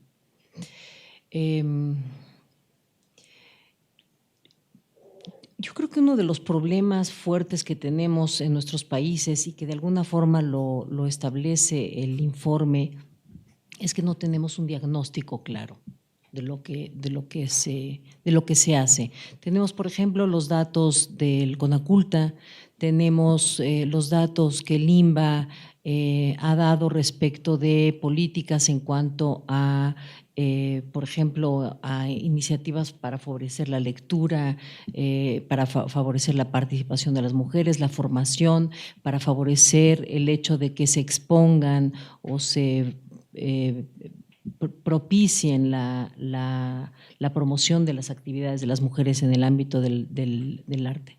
Pero no tenemos datos reales de cuestiones, por ejemplo, lo que Betsabe comentaba en comunidades indígenas, ¿no?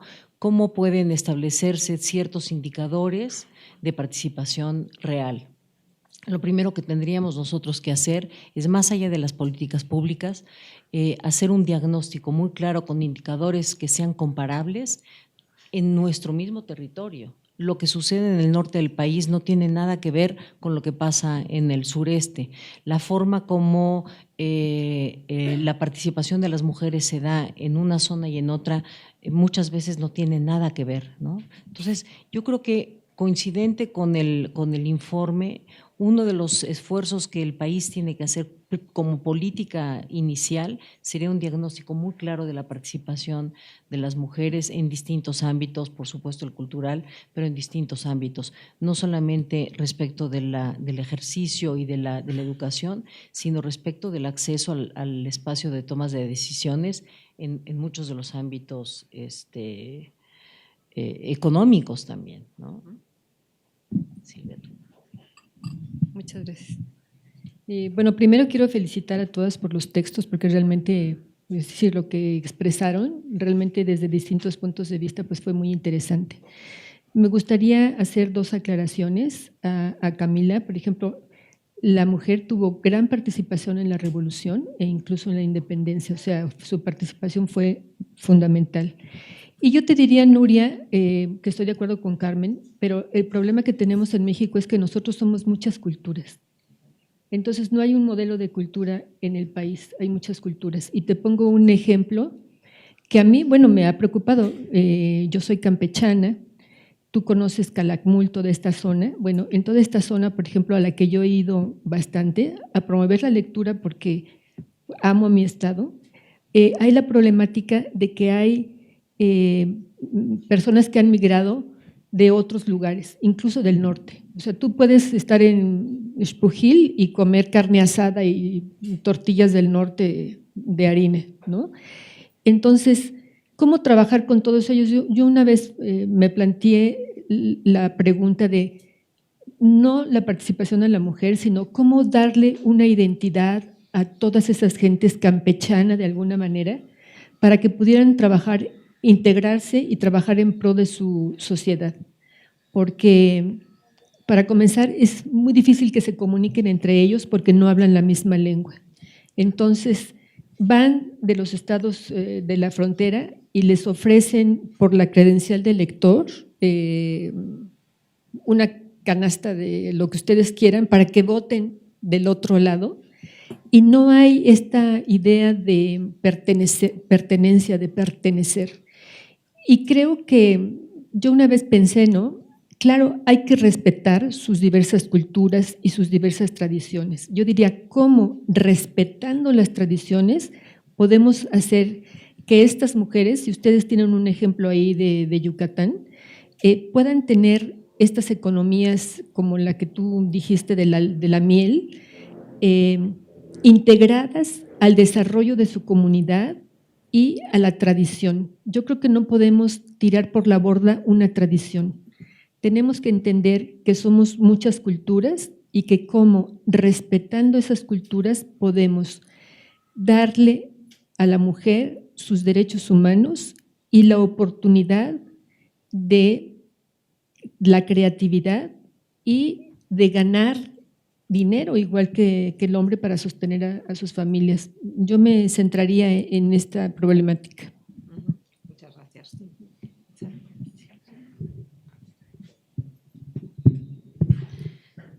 Bueno, un elemento que no mencioné y me parece muy importante es que estos fenómenos de excepción no cambian la situación, y eso también se menciona en el documento, no porque de pronto surja una indígena que es una artista muy reconocida internacionalmente, ya esto cambia el contexto y la situación de marginalidad, y ni siquiera no porque una artista mujer contemporánea exponga en el Museo del Louvre, exponga en el Pompidou, eso nos cambia la situación. Yo creo que sigue siendo una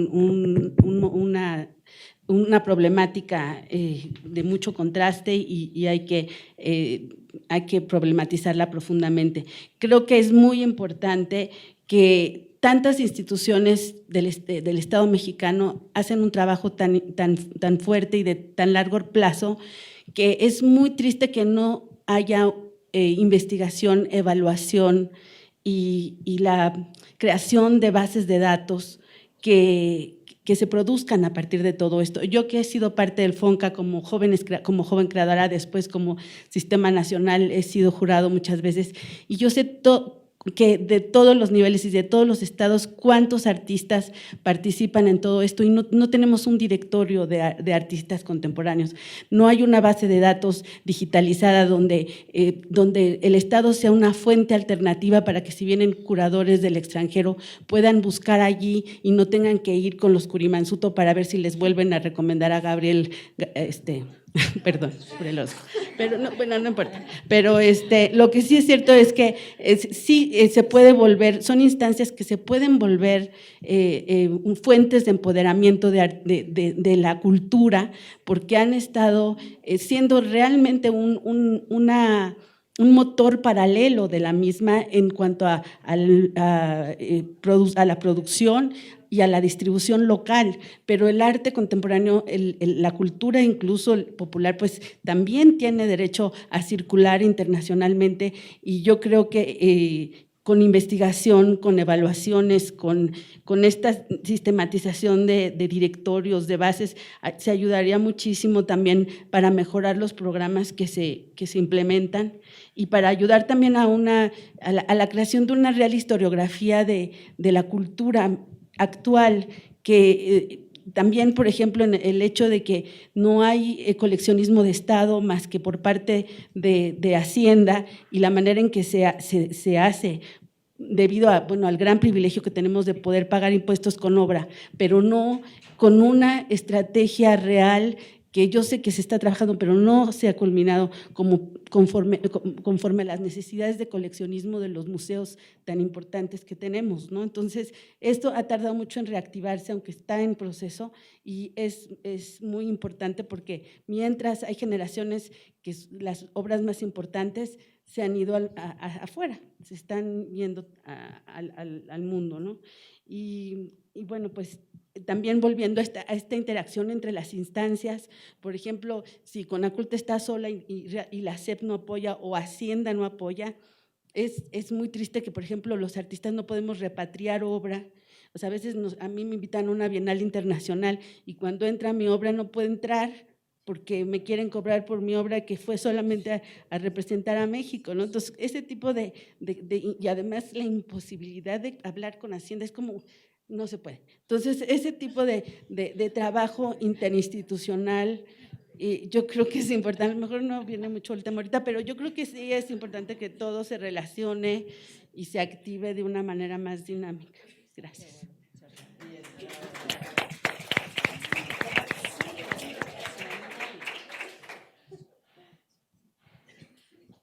Bueno, pues yo señalaría desde la academia también un par de opciones, porque si ustedes se dan cuenta, en este último año han habido un montón de conmemoraciones. Todas las instituciones cumplen años, ¿sí? Que se cumplen 40, 50, 60. Y en realidad en los 60 en México hubo un momento importantísimo de creación de instituciones, ¿sí? De creación de instituciones de investigación y educativas. Yo trabajando en Medio Oriente, lo pienso, por ejemplo, con la creación del Centro de Estudios de Asia y África en el Colegio de México, que se da a partir de la UNESCO, de hecho. Y yo creo que tenemos otro momento de oportunidad, tenemos un momento en el que hace falta crear espacios para la producción de conocimiento, ¿sí? Trabajando en red, hay muchos modelos, hay muchas alternativas, pero porque yo creo que de hecho tenemos el capital humano, las redes existen, y de repente la cosa es que sean visibles y que tengan un financiamiento y que estén enmarcadas institucionalmente para que, en lugar de que quienes producen sobre el tema, por ejemplo, creando una nueva historia que incluya una mirada o un análisis de género, no tengamos que tocar puertas cada año de nuevo y volver a descubrir el agua tibia año con año y solicitar estos apoyos, porque eso es muy desgastante, toma mucho tiempo, implica una fuga de tu energía y del tiempo que podrías dedicarle a la creación. Y sin embargo, como son modelos nuevos, como son análisis y perspectivas que no están consolidadas, que no tienen espacios institucionales, académicamente, por ejemplo, lo que encuentras es que las iniciativas son esporádicas o son invisibles. Hay, por ejemplo, un diplomado de género y derechos sexuales y de la salud en el CIDE, en el que yo participo y nos ha costado armarlo y lanzarlo por primera vez este año, lo que tú no sabes. Afortunadamente atrajimos un público de abogados. Entonces ya estamos haciendo ese tipo de intervención, ¿no? Pero yo creo que quizás una de las oportunidades que nos presenta la pregunta del género, si vamos a tomarlo en serio, porque además algo que el informe también señala una y otra vez es que las mujeres que optan por participar de este ámbito de la alta cultura o de la industria de la cultura son estigmatizadas. ¿Sí? Una mujer no debe ser artista, no debe ser bailarina, no debe mostrar su cuerpo o dedicar su tiempo y su creatividad a la producción cultural, porque eso es ser una mala mujer. ¿Sí? Y yo creo que eso sigue estando detrás del hecho de que las mujeres no hagan carreras y no asuman su trabajo como central, es el hecho de que en lo cotidiano constantemente se les castiga, ¿sí? Se les estigmatiza, se les dice que están siendo malas madres o malas mujeres, ¿sí? Y que el momento en el que tú tienes un ámbito institucional que te hace otra opción, algo real, ¿sí? Eso se transforma poco a poco, ¿no? Quiero añadir algo brevemente. Hace poco tuvimos el encuentro en el claustro sobre cultura y paz, ¿no? Y participaron personas de distintas instituciones de México y del extranjero, y los testimonios que se dieron fueron de lo más interesante. Y es increíble la cantidad de cosas que se hacen en el país, no solamente por las instituciones públicas, sino por instituciones particulares, por grupos, por comunidades. Yo creo que todos estábamos asombrados, de verdad, de todo lo que se hace en nuestro país a favor a favor de la cultura, a favor del apoyo a las mujeres y a favor de las distintas comunidades, expresiones artísticas, desde la Orquesta Renacimiento, el teatro apoyado por fundaciones de todo tipo, los testimonios a favor de los niños, todo el esfuerzo importantísimo que se hace para la promoción de la lectura. Todos estábamos azorados, de verdad, de la cantidad de cosas que se hacen y no lo sabemos. No hay una base de datos, un inventario que nos muestre lo que se hace, no solamente por parte del gobierno, no solamente los informes que se dan por parte de Conaculta, sino los informes en los estados. Son cuestiones que de pronto dice, hijo, ¿cómo me gustaría hacer tal actividad? Y hay alguien que lo está haciendo, y hay alguien que ya recorrió ese camino. Y no lo sabemos. Y mucho de este trabajo, ¿no? El descubrimiento del hilo negro o el agua tibia, nos los podríamos ahorrar si tuviéramos esa capacidad de generación de redes y de base de datos, por un lado, y por otro lado, este informe diagnóstico con indicadores que nos permiten evaluar qué sí nos ha funcionado y qué no nos ha funcionado, ¿no? Yo creo que la primera tarea tendría que ser esto que comentas, ¿no? Y un último testimonio que se dio, por ejemplo, hubo un grupo de mujeres de Oaxaca que conformó una compañía de teatro para mostrar en el ámbito del escenario qué pasaba en las relaciones entre los hombres y las mujeres. Y hacían una parodia, ¿no?, de cómo llegaba el hombre y cómo las golpeaba, ¿no?, y etcétera. En fin, la dinámica ya muy conocida de muchas comunidades, la venta de las niñas, en fin, el horror, ¿no?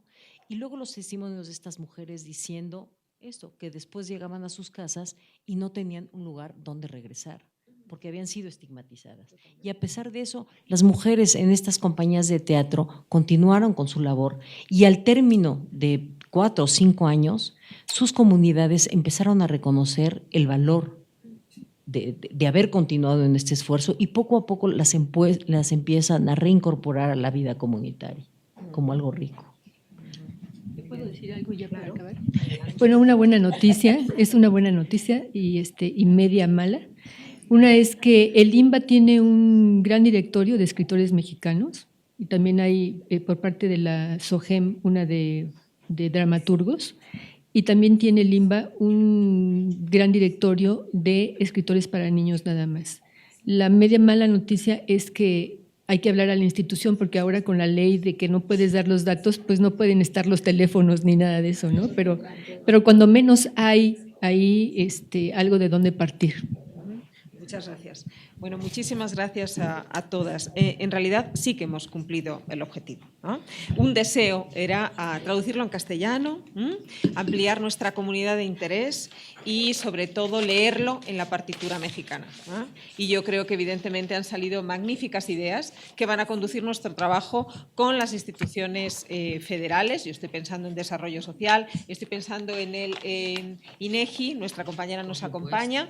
Esta manera de ordenar, ¿no?, de ordenar un poquito, de sistematizar esta práctica, porque la oficina de la UNESCO en México no está aquí para decir lo que México tiene que hacer, sino para acompañar los esfuerzos de las instituciones mexicanas y devolver con otro informe, pero mexicano, aquello que nos estaban solicitando desde el informe mundial, ¿no? Qué bueno sería y qué fácil. Tampoco es tan difícil. Yo creo que el informe nos da cuenta de esas microempresas que no son ni más ni menos que convicciones personales. Yo creo que esto es una cuestión fundamental. Si hubiera que medir los índices de convencimiento, no voy a decir de obstinación, pero de convencimiento en las mujeres, pues me parece que íbamos a salir ganando, ¿no? Y ese convencimiento es el único que vale cuando se trata de cambiar las tornas de las políticas, las propias y las ajenas, que necesitan tiempo. En la cooperación necesitamos otro tipo de escala temporal. Y es exactamente lo que estaba diciendo Carmen, es que tardaron 4 años en ser reconocidas. Bueno, es que hay que tener una convicción de 4 años. En las tejedoras, esto lo he aprendido en Oaxaca, hay que tener una convicción de 6 abuelas. La manera de mirar para atrás en el tiempo y de traer esa práctica a la actualidad, ¿no? Creo que ha quedado muy claro también, a mí una cosa de las que más he agradecido, ¿no? Está la academia, y la academia que dice que la no academia debe de ordenarse. Porque cuando ordenamos los datos de la no academia, eso es una construcción de conocimiento, ¿no? Entonces, la posibilidad de sociedad civil de organizarse, de ordenar los datos y de contribuir con cualquiera de las instituciones, pero de crear su propio conocimiento, que no es el académico, pero el académico no va a encontrar otra manera de moverse más allá de los datos que van a ser sistematizados y ordenados por la sociedad. El tema de las redes, cualquiera que sea su escala temporal. Yo estoy convencida, como lo está Alfonso, como lo estamos algunos, como se lo hemos comentado a Rafael Tovar y a su equipo, estamos absolutamente convencidos de que México tiene que terminar esos indicadores de cultura y desarrollo para ver cómo ordenar ese bosque, ¿no? Y para empezar a contar, ¿no? Entonces estamos absolutamente convencidos de que en los próximos 6 meses tenemos que continuar un trabajo muy sostenido, porque es la mejor forma de empezar a alimentar sistemáticamente este informe. Otra de las cosas que para mí es muy importante y que es, no voy a decir, bueno, es un caballo de batalla aquí, pero qué bueno que lo mencionó Betsabe. Es un caballo de batalla aquí y en cualquier lugar. Nosotros estamos convencidos de la importancia de los protocolos adicionales, de la Convención del 70, de todo lo que tiene que ver con el tráfico ilícito de bienes culturales. Pero es que no vamos a poder seguir adelante si no ordenamos algunos capítulos fundamentales que no tienen que ver con la política fiscal, pero que tienen que ver con el ordenamiento desde el coleccionismo, la manera de hacer museos, la manera de generar museos que sigan investigando. Todo lo que tiene que ver con la relación entre lo público y lo privado y la contemporaneidad es algo que está por hacer. Las leyes fiscales para la cultura tampoco están funcionando. Y a lo que nos obliga la nueva agenda, es decir, cómo se va a combinar lo público y lo privado para la cultura. Si en los estados, aquí y en cualquier otro, cada vez los presupuestos son más minimalistas, lo vamos a decir en términos diplomáticos, si son muy minimalistas en comparación con la empresa y con la aventura que deben de abordar, entonces ahí entra el privado. Pero ¿cómo entra? ¿Y hasta dónde entra? ¿Y de qué manera se evalúa? ¿Y hasta dónde hay benefactores? ¿Y cuál es el nuevo concepto de filantropía? ¿Y cómo se organiza todo eso en una sistemática de mercado? De lo propio y de lo ajeno, como habéis dicho también.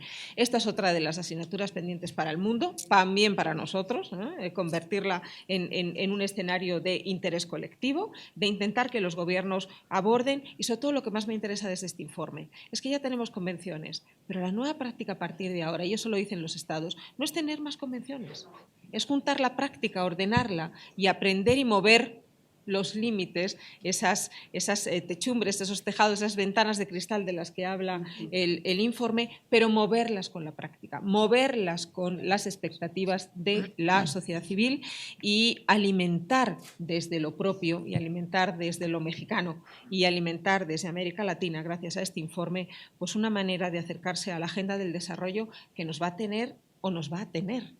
Y hay que hacerlo desde la proposición, ¿no? Entonces pienso que por nuestra parte tienen toda la voluntad de la Oficina de la UNESCO en México para colaborar con las instituciones del Estado, con nuestros compañeros de Naciones Unidas, con la sociedad civil y evidentemente convertir a México pues, en un laboratorio, no voy a decir de análisis, sino en un laboratorio de práctica, en un laboratorio de prospectiva y en un laboratorio de prosperidad, como siempre, para la cultura. A todos ustedes, muchísimas gracias por su colaboración, por su atención y seguimos emplazados. Muchas gracias.